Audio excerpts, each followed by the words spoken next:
Welcome to episode 1 of What the Fundraising. I'm your host, Mallory Erickson, and this podcast is for impact leaders and change makers who are looking to fundamentally change the way they fundraise. Today, I'm interviewing Dr. Ethan Kross, who is one of the world's leading experts on controlling the conscious mind. He's an award-winning professor at the University of Michigan, my alma mater.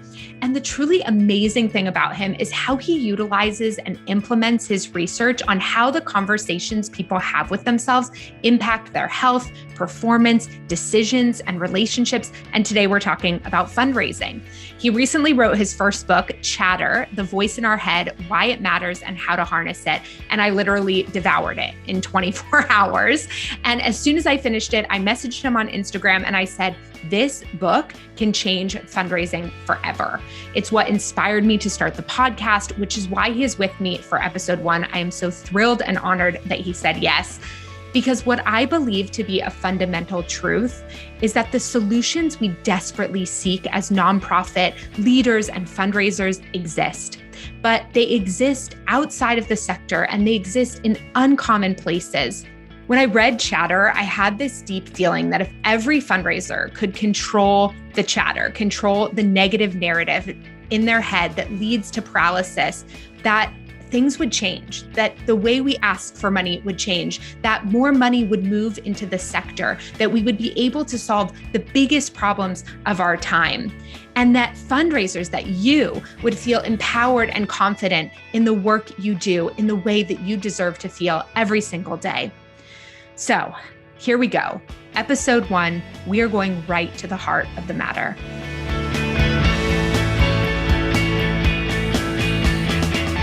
Well, here I am with Dr. Ethan Kross. Ethan, thank you so much for joining me today. Ethan is the author, I'm just going to hold it up, of Chatter, one of honestly my favorite books of all time. So The Voice in Our Head, Why It Matters and How We Harness It.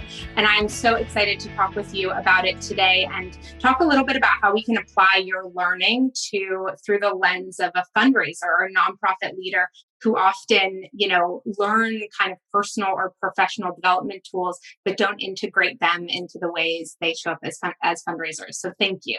Yeah, thanks for having me. Thanks for your kind words about Chatter, and I'm excited to chat.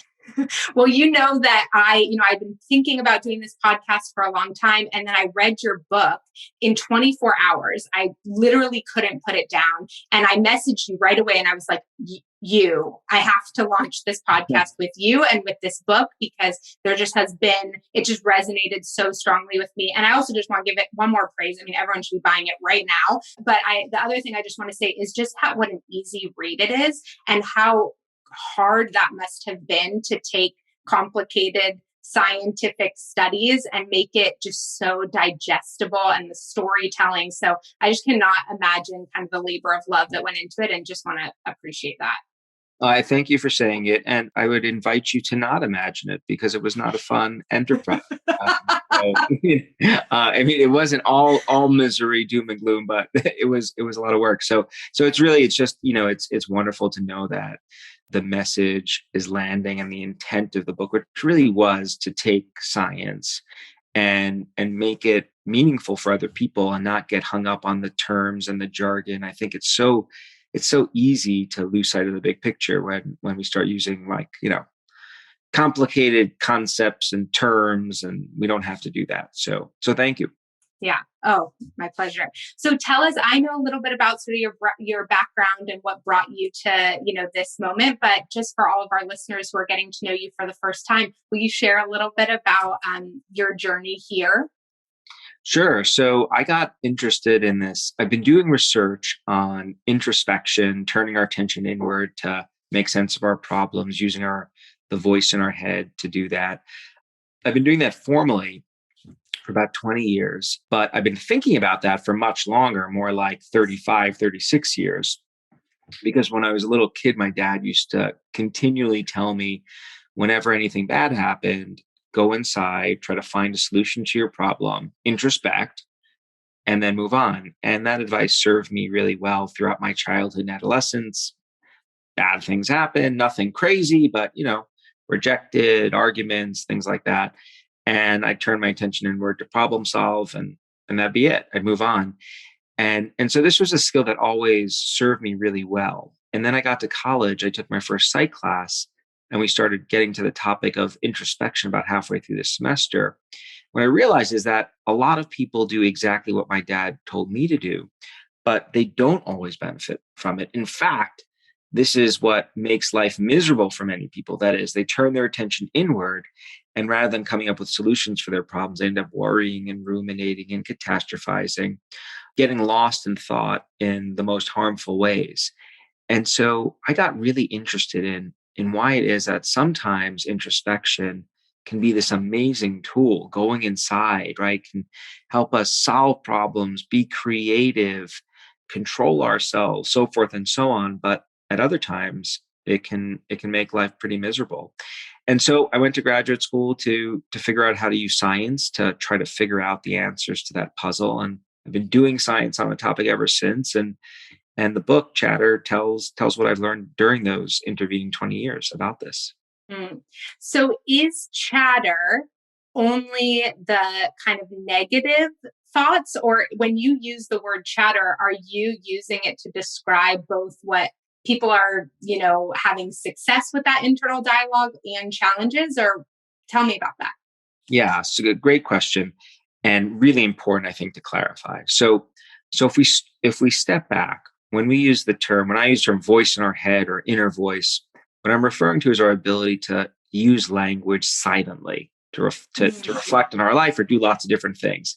And this, like, language is a tool, and it's a remarkably useful tool that lets us do many, many different things. I often describe it as a type of Swiss Army knife of the mind. So your inner voice lets you do things like remember what groceries you have to buy when you're in the grocery store. So if I were to ask you to repeat a string of numbers in your head, like 0, 2, 3, repeat that right now 3 times. Did you do it? Mm-hmm. Okay. Was it easy to do that? Mm-hmm. Good sign. That means, you've just used your inner voice. So we use language often to keep information active in our heads. We do it when we're memorizing a phone number, when we repeat it in our head. We do it when we repeat what we need from the grocery store and countless other things. That's one basic function that our inner voice serves. But it also lets us do lots of other things. Like when I'm preparing for a big presentation, I will walk around the neighborhood and I will simulate in my head what I'm going to say. I'll go through the talking points in my head. I'll rehearse them. I'll then sometimes get to the end of the speech in my head and I'll hear what questions they're going to ask. And then I'll practice responding. This is all happening in my head, and my inner voice is allowing me to do it. That's another thing our inner voice lets us do: simulate and plan.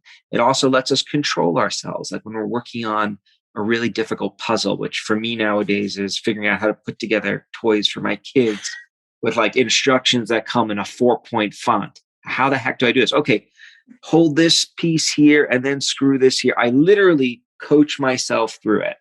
We use our inner voice to do that. And then finally, our inner voice helps us make sense of our experiences in the world in ways that shape our understanding of who we are. So bad things happen all the time.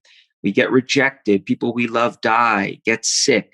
You could fill in the blanks for all the different kinds of adversity we face. Many people, when they experience adversity, they reflexively turn their attention inward to try to make sense of. So why did I get rejected? Why did this person die? There's nothing wrong with him. Why am I feeling this way? And what we're doing there, by turning our attention inward, we're trying to come up with some explanation or a narrative or a story to explain our experiences. Stories help us make sense of who we are, and our inner voice helps us do that. So, I mentioned in the book, it storifies life. So if you step back and think about all those different functions our inner voice provides, it's an amazing tool that you would not want to live life without. And in fact, people who have their inner voice incapacitated, like from a stroke that wipes out their language centers, like this makes it really hard to live life. The only other point to emphasize here, though, is despite all these assets that the inner voice provides you with, sometimes, like many listeners will no doubt have experienced, we go inside to activate this useful tool, and we don't get a useful benefit as a result. Instead, we end up spinning, we ruminate, worry. And that's chatter. And chatter is specifically the negative dark side of the inner voice that is totally common. It is very normal and something that I think most people have had experiences with. Okay, I love that. And I love the use of your word harness. And I know you use it really intentionally, right? To like, from when I've heard you talk about this before, that it isn't about sort of making your inner dialogue out to be some demon, but to recognize that like there are times when it really serves you, there are times when it's not serving you. And in those moments where it's not, how do you harness it? And, so many of your like tips and like, I love at the end that there's a toolbox. I just think that's so critical. So many of them are really quick. Like I've been coaching for years now, and a lot of the principles that I coach around overlap with a lot of the themes. So like the folks who work with me, when they read this book, they're gonna be like, oh. But there were some things in there that totally blew my mind. Like I think when you talked about using your own name, I was like, whoa, no one in all the things I've ever read, that advice had never come out before. And I was like, that's just so quick, right? Like the self-distancing, using your own name to pull you out of that sort of like tunnel vision moment where you're not seeing opportunity. And I do it. And I think so many of us do it, right? We're like, okay, Mallory, you can do this. Or like, okay, you've done something this scary before, Janet, you got this. Like we do those things maybe without realizing it. And I think for me to be like, oh my gosh, that is how I've pumped myself up in a scary moment was just, and I know you have a fun story about how you kind of came upon that one too. Yeah. So, with a lot of the tools that I talk about, there are 26 tools I talk about in the book, and I list them at the end. Some of these things, as you say, we've stumbled on. We somehow, they're in our repertoire for managing adversity. You see a lot of instances of people using these tools, but they're often doing it without even being aware of it. And as a scientist, I find that absolutely fascinating. I can tell you, we don't yet understand exactly how some of these tools have gotten into people's toolboxes, and we're doing studies to figure that out. But we do know that they can be useful and help people. And so the distant self-talk, where you use your name and the second person pronoun you to coach yourself through a problem, this is an instance of one of those tools that many people just reflexively revert to when they're under stress. I was just talking to someone earlier today who had experienced the loss of a child, really devastating experience, arguably one of the most devastating experiences you can imagine, most chatter provoking. And the person was really struggling. And what they told me is the way they broke out of it is they stopped at one point and just said, I'm not going to say the name for confidentiality purposes, but they effectively said, what are you doing? You need to stop this, using their name. And that helped them. And we see instances of this play out time and again. And importantly, experiments show that when you tell a person who's struggling with chatter, hey, try to give yourself advice, coach yourself through the problem like you were talking to someone else, and use your name to do it. It helps people. As to why this works so quickly, which we find both very interesting and also exciting, because we know people are more likely to use tools that are easy to use. One of the two things we know are this. Number one, it's much easier for us to coach other people on their problems than it is to take our own advice. So Mallory, you are a coach for a living. I'm going to be willing to guess, we haven't talked about this, swear to God, we have not talked about this before, so I'm going out on a limb here. I'm going to guess you've been able to coach your clients through issues really well, seamlessly. But when the very same issues have occurred in your own life, you've maybe struggled a little bit more. Is that a fair assumption? 100%. I mean, I say all the time that every good coach has a coach. There's 100%. Right. There's even a technical name for this. We call it Solomon's paradox. It's named after the Bible's King Solomon, who to this day is still known for being one of the wisest leaders of all time. But if you dig into his personal story, you find that he made a slew of terrible decisions when it came to his own life. So he didn't live wisely himself, but was able to coach other people. So First thing we know, much easier to coach others and ourselves. Then let's think about this distant self-talk, this seemingly odd tactic where people use their own name to advise themselves through a problem effectively. What do we know about names and second person pronouns like you? These are parts of speech that are almost exclusively used when we think about and refer to other people. Most of the time when I use names, it's like I'm using the name of my kids, my friends, right? We're thinking about others. So in the mind, there's an incredibly tight link between names, second person pronouns, and thinking about others. And the idea here is that that link is so tight that when you use your own name to think about your problems, it's in essence activating the neural machinery that we use to think about others. And because of that, we have the distance, the space, the objectivity to weigh in on our own problems more effectively. So that's how that works. And it's a really, I mean, I use that tool quite a bit, and it's a fun tool for sure. You do want to do it silently, not out loud. So I don't want to put a banner behind my desk that says, Mallory, you can do it. Well, as long as no one else sees that banner, you'll be fine. There are potentially some value that comes from talking out loud. There's surprisingly a lot less research on the function of actually talking out loud to yourself. But what we do know is that you don't want to walk down a city street talking to yourself out loud, because that violates social norms. I want to say one more thing about this distant self-talk, though, and it'll link us back to some of the other ideas that we've been chatting about, and maybe we'll chat more about. This is one tool and one theme of the book that I really lean into, and it's a message that I really believe very strongly in, is that there are no single panaceas, no cure-alls, no individual tools that work well for all people in all situations. By way of metaphor, no one would expect another person to be able to build a house, for example, with a single tool, right? Like a builder comes in, a carpenter, he or she has a whole tool belt with lots of different tools. They're used in combination to achieve the goal of building a house. And yet, if you think about our daily life, that assumption doesn't always translate over. We're often looking for a single quick fix.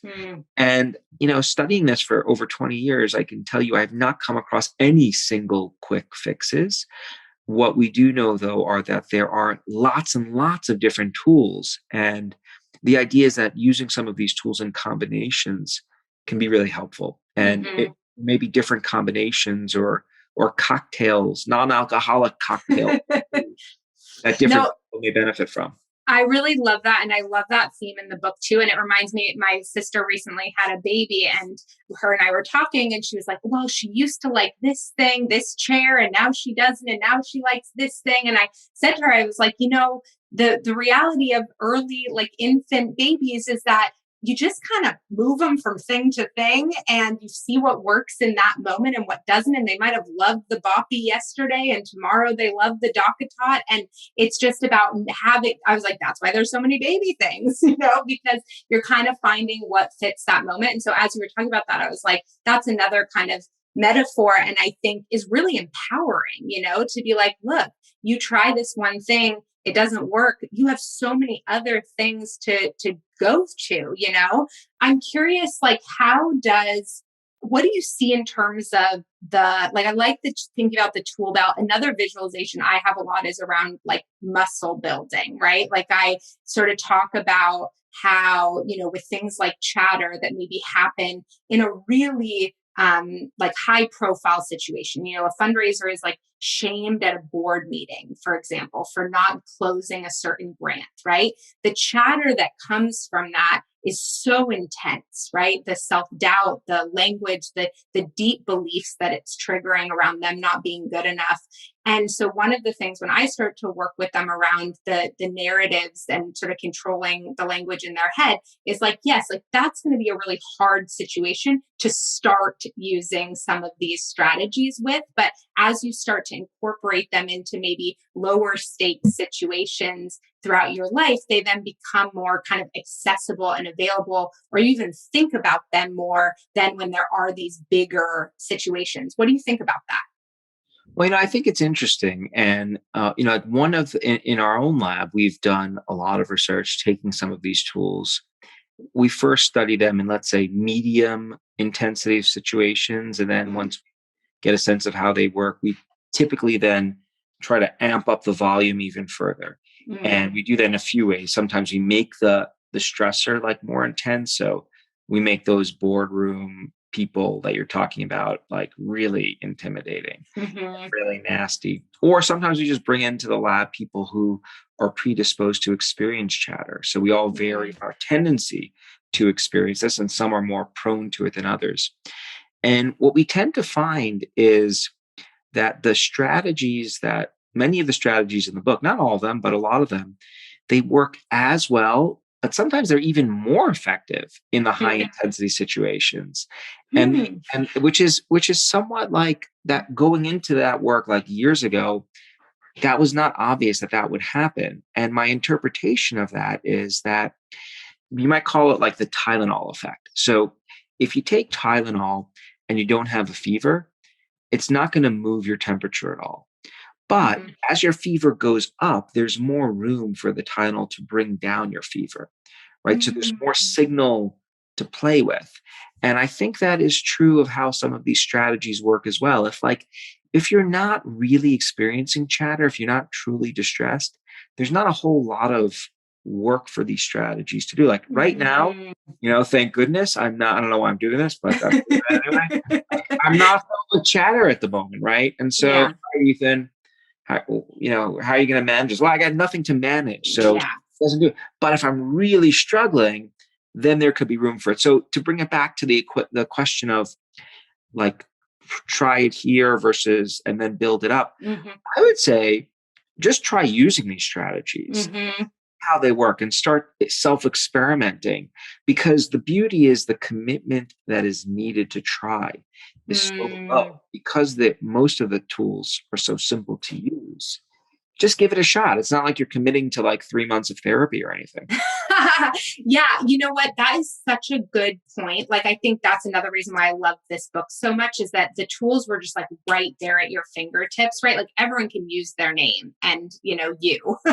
And I think some of the deeper coaching work tends to be like belief work, right? It's like you believe that you have to be perfect or else you're going to get fired. And so when you have a situation that illuminates the fact that you're not perfect, because nobody is perfect and the stakes are lower, that's a certain level of chatter versus when you're shamed at a board meeting for not doing something perfectly, like the depth of that belief is just like so, intensified sort of. But that's different than I think your strategies, which are just like you're spiraling down in that chatter and you need immediate distance from that. And so these are the tools to allow you to do that. And then maybe you go at some point to the deeper belief work there. Yeah. And sometimes, when you get this, using some of these tools will just help with the belief work too. Like when some people are really struggling with chatter and they use tools, they start off in total threat mode thinking, I can't do it. I'm not prepared. Or it's too intimidating. But when they switch to, let's say, using your name, like, all right, Ethan, can you manage this? How are you going to manage it? They think, well, yeah, you know what? I've done lots of these board meetings before, and some of them have been really tough. And this might be tough too, but I'll get through it because I seem to have done so every other time I've tried. And so some of the beliefs there, you get some reframes there as well. So, I think it's hard to know when those beliefs will click in, those belief shifts. But I also want to emphasize that when we talk about distance, it's sometimes people think that distance means avoid thinking about the problem. And that's not at all the way that we're talking about it, or that I talk about in the book, or the way it's been studied. What distance really speaks to is the ability to just step back a little bit to then approach the problem with a tiny bit more objectivity that will hopefully let you see the bigger picture in ways that are useful. So it's not avoiding the problem, which we don't want to encourage folks to do. Yeah. No, and I, in another life was yoga teacher certified. And there's a term that they use there called cultivating the witness, which I think also I feel like some synergy there of just, there have been moments where I've sort of called myself to do that and just sort of step back and tried to observe a little bit more objectively, like what just happened. And instead of internalizing, maybe anger that came my way or something, just to sort of assess and then figure out like how I want to engage and how I want to participate in it. Hmm. Totally, totally. I mean, the idea of being able to distance or detach has been with us for millennia. It's Mm-hmm. spoken about in both Eastern and Western philosophy. The way it's been translated often differs a little bit depending on the practice and the tradition. For example, some yogic philosophies and other meditative practices emphasize witnessing and observing and not reacting at all, just Mm-hmm. accepting the presence. And so that's like, in my mind, that's distancing in order to just observe. But then you Mm-hmm. can distance in order to problem solve, right? So distancing isn't synonymous with observing. There's lots of things you could do Mm-hmm. once you step back. And I think you can get value from doing many different things from a distance. Hmm. Yeah, I really appreciate that too, like kind of that differentiation there, and just really how all of this is focused on, okay, how do you apply this? How do you get this to help you do the thing that you're trying to do, right? So that's why when I read this book and I was like, oh my gosh, fundraisers need to read this, is because there is so much chatter that inhibits action as a fundraiser. So, being in the society that we're in today, money still being a very taboo subject. There's a lot of stigma around the nonprofit sector, right? I mean, the amount of times in my career, I would say, like, I'm a fundraiser, and I would either hear, like, oh my gosh, wow, I could never do that. Or I'd hear, don't ask me for money, like those types of things. They're just so, as fundraisers, we sort of live with this like perception of what we do every day. And so I think that can lead sometimes to a lot of chatter like, okay, if I ask this person to increase their gift, right? They gave $2,500 last year. I know they have the capacity to do more. I've been building a relationship with them. I, want to ask them to give $5,000 this year. We start to hear chatter like, oh no, like if you give them more than that, they might not give it all because they might be upset that you ask them for more. Or what if they don't like you? There's a lot of like pre-action chatter. And then when people say no, there's a lot of like post Yeah. experience chatter. Yeah. You're not describing a fun state of mind to be in. But that's also like, as you're describing it, one of the another theme of the book is when we experience chatter, we zoom in on the negativity and the potential negatives. And so one of the reasons why we think distancing is useful is because what distancing helps us do is step back and focus on the bigger picture, broadens our perspective. And if you apply that to the world of fundraising, yeah, like it's not, there's a taboo in this culture about talking about money. There's a taboo, let alone asking about money. I mean, I was just in a previous conversation a few days ago. It was literally about money. The whole conversation was about money. And yet we couldn't talk about money. But why can't we talk about money?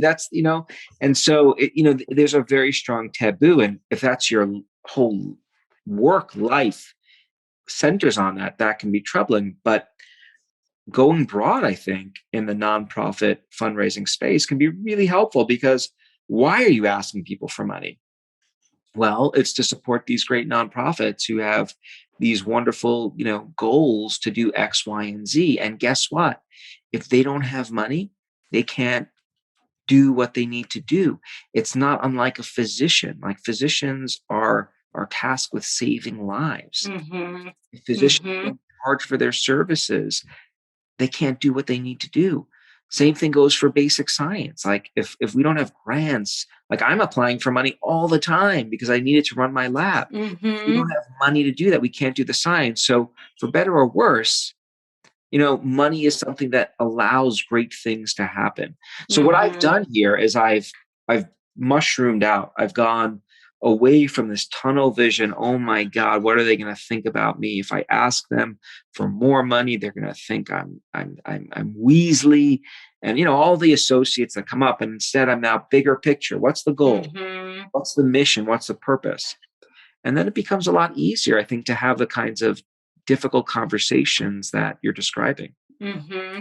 I love that. And I would say like another, strategy that I, ask people to think about is like not even just like what is the organization doing, but what does inviting someone to participate in giving do for that donor, right? Like we go right into that kind of tunnel vision or that, about the negative aspects of money movement, right? But people love, one of the things I hear a lot is like, don't make it transactional. This is like a term we hear a lot in fundraising. Don't make it transactional. And I was thinking about this the other day and I was like, a transaction is not inherently bad.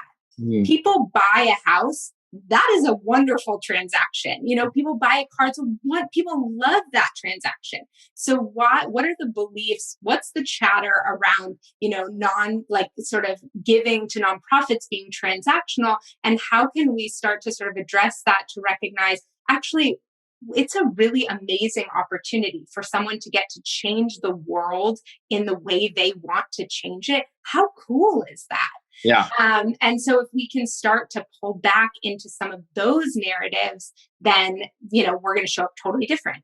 Totally. I mean, even you describing that makes it more exciting and wanting to get involved. And what you've done there is you've just broadened my perspective surrounding this topic, right? It's not just about getting money from one bucket and putting it in another.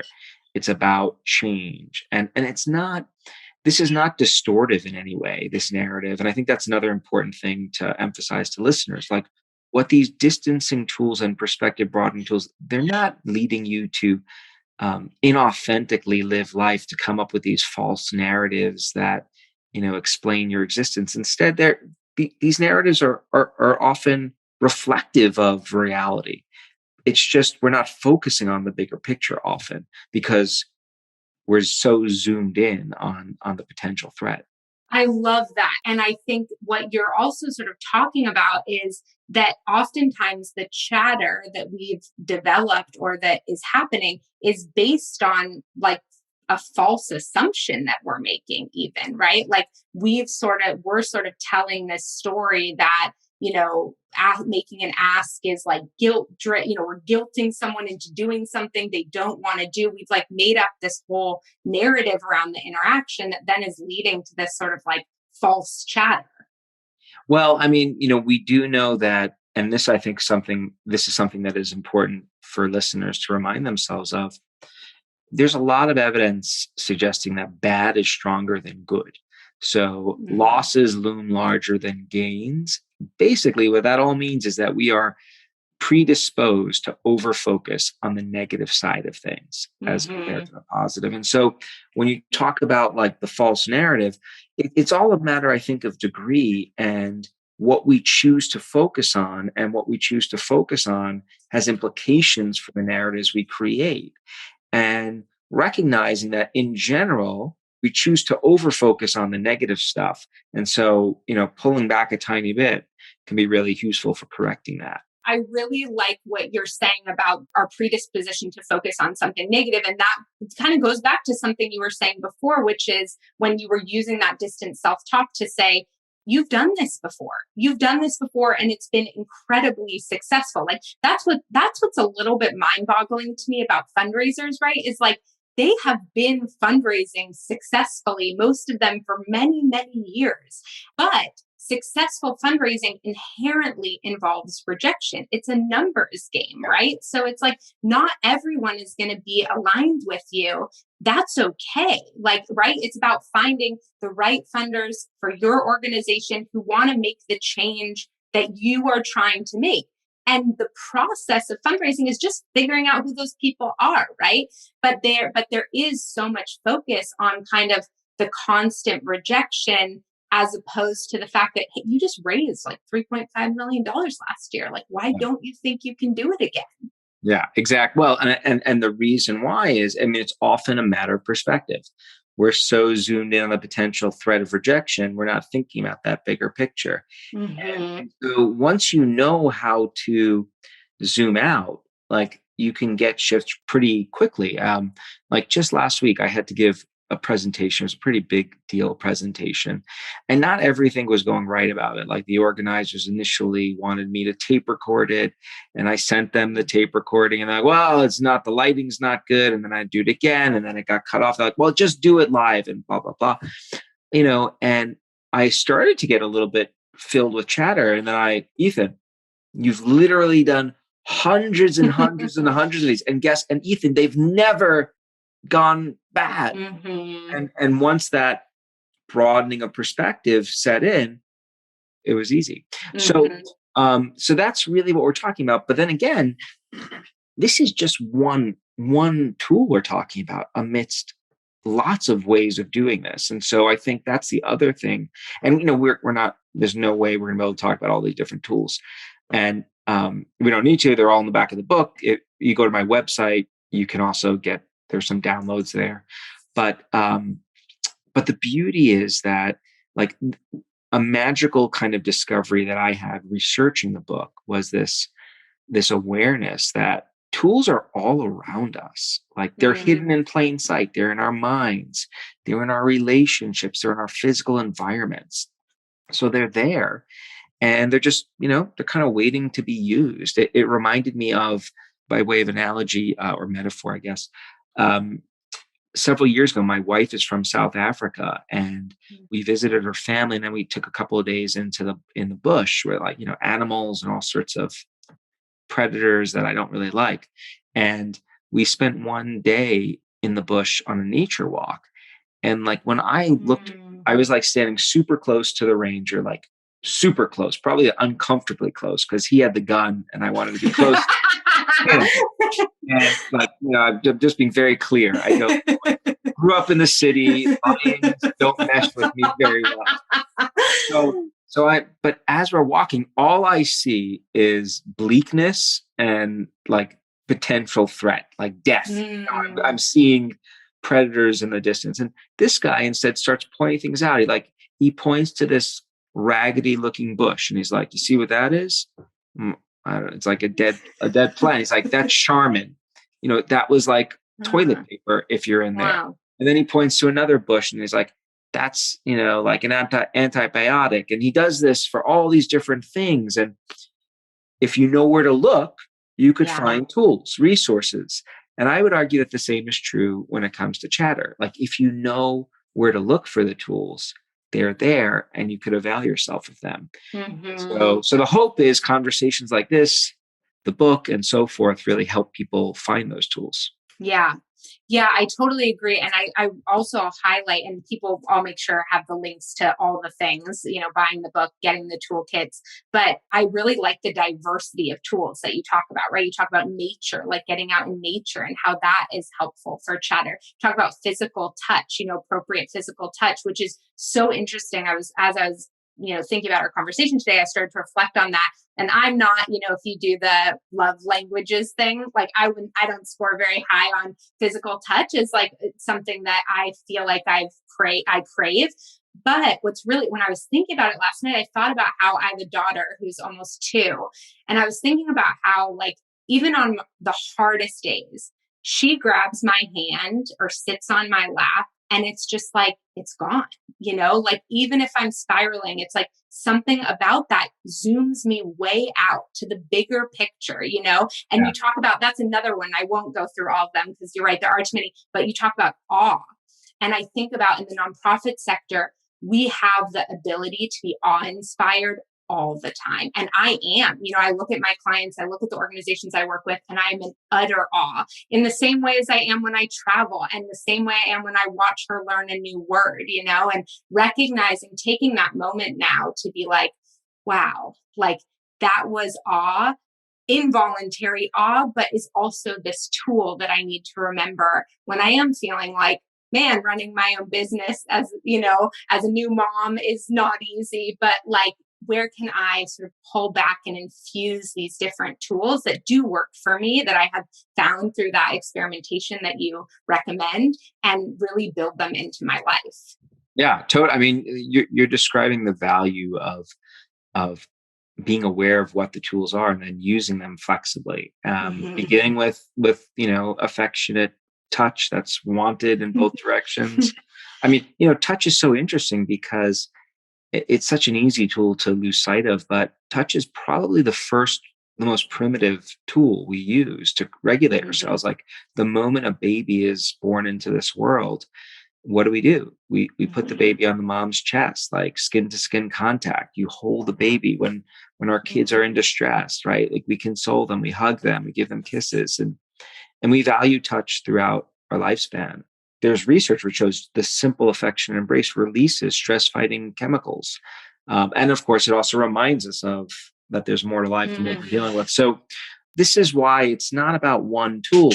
A little distant self-talk, mix in some touch, affectionate and wanted. We have to give the disclaimers always. Yes. Find some awe, go for a walk in a green space, perform a ritual, find a chatter advisor to talk to, someone who's skilled at really helping you work through your problems, not getting you to ruminate more. Like we just gave a cocktail to someone to help them with their chatter.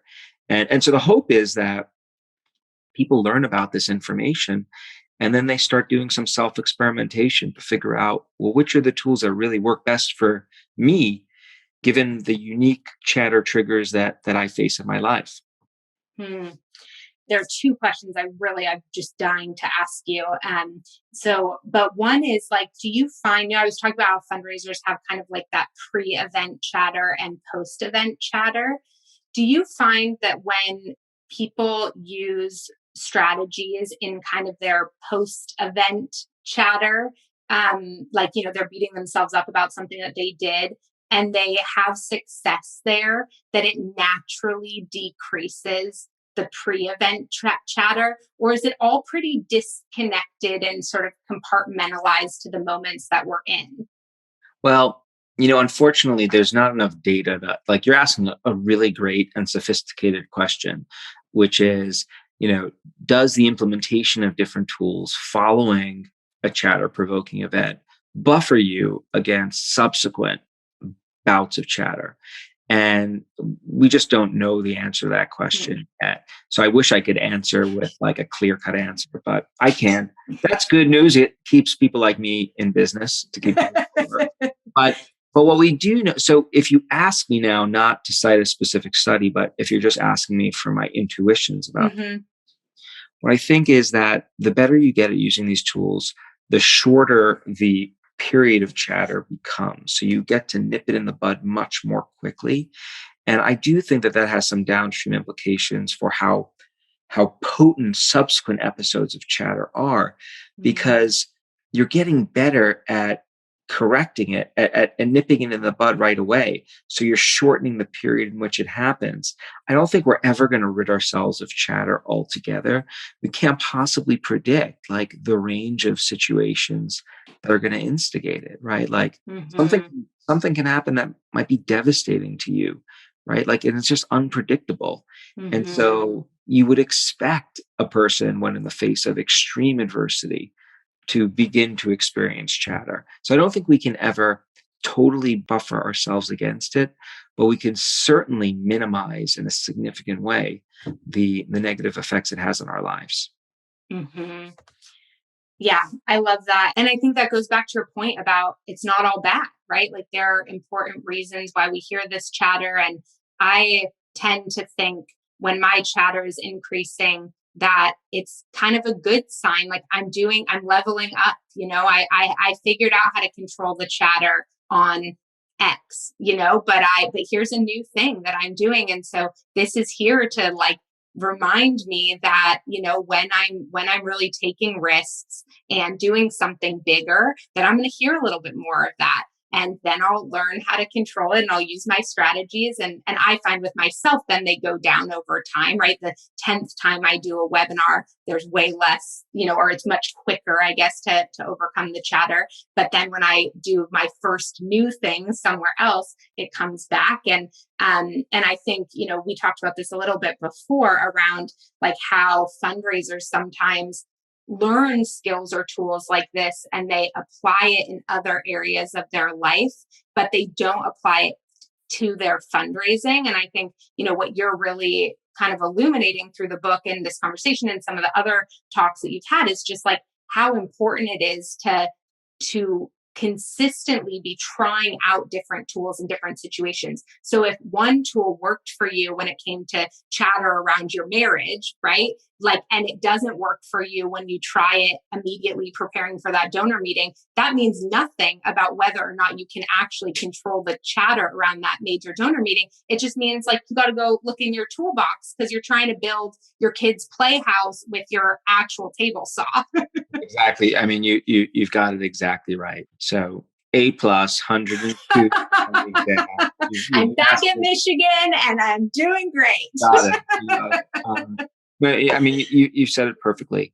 Just to summarize, negative emotions aren't something we want to avoid. Negative emotions are elegantly adaptive. It is useful to experience a small jolt of anxiety or even a medium jolt before doing something consequential that's new. That anxiety motivates you to do what you need to do. So I don't really ever set my alarm clock. I don't have to, because I know that if there's something important that I need to do, my internal alarm clock will I'll have some emotion that gets me going that says, okay, time to wake up at 6 to start working on this presentation or paper or whatever.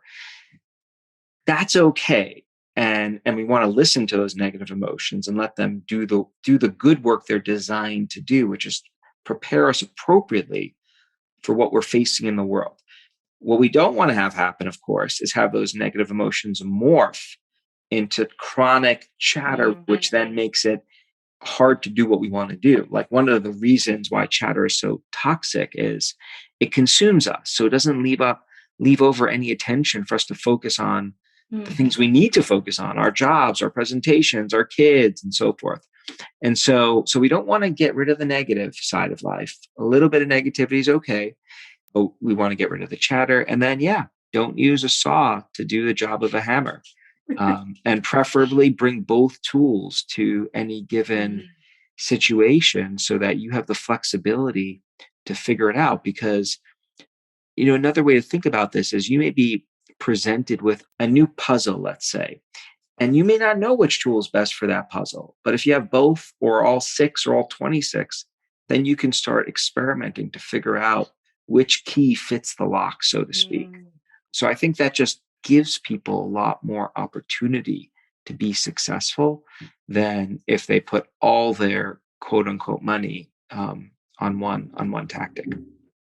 I love that. And I just love the capacity, the way that harnessing this chatter builds capacity of people by reducing paralysis or the time they're spending obsessing about something when they want to be in action. These fundraisers, they do want to be raising more money. And I think if they can harness the chatter, they're going to. I mean, that's what I said when I first reached out to you is like, I think like this is it.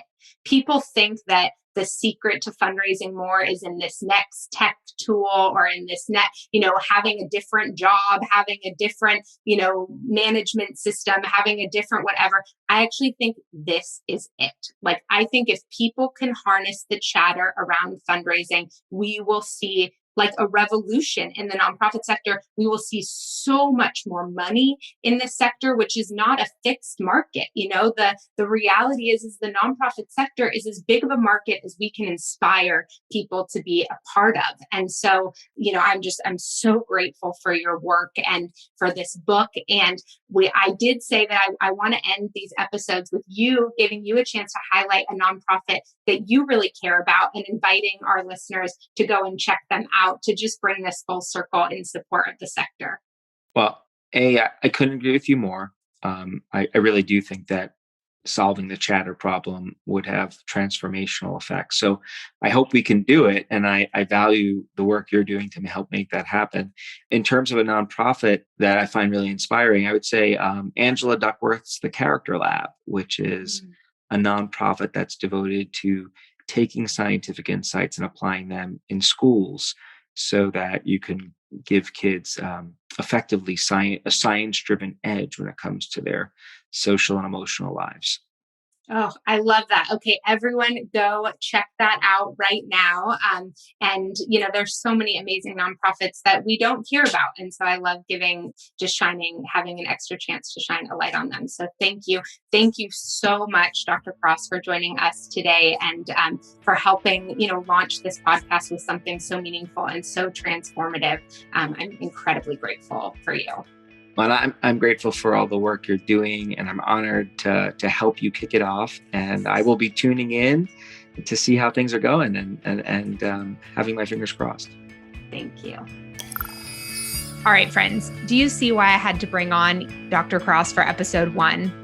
So much of what we covered today describes my experience as a nonprofit leader and fundraiser, the spiraling negative thoughts, the paralysis, and I wish that 15 years ago I had access to these tools and tips and this awareness. I still use things like this every single day in running my business to keep me inspired and motivated and grounded and to help me stay on track and take risks. And I know that a lot of what I do as a business owner is the same as what you do and what you need as a nonprofit leader and fundraiser.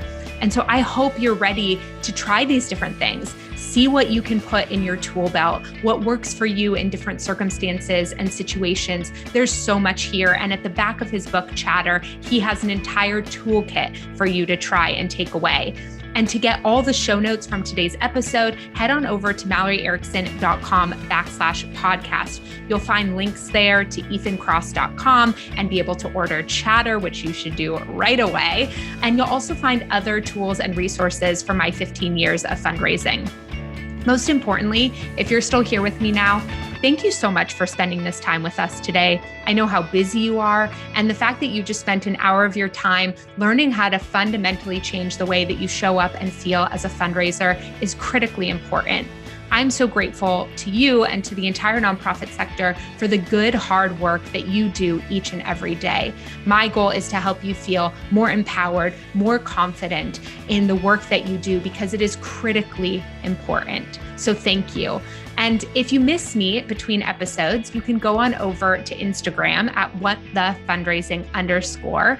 I'd love to hear from you. Send me a DM. And if not, I'll see you here next week. Thanks for being a part of episode 1 and the launch of this podcast. I am so grateful for you. Have a great day.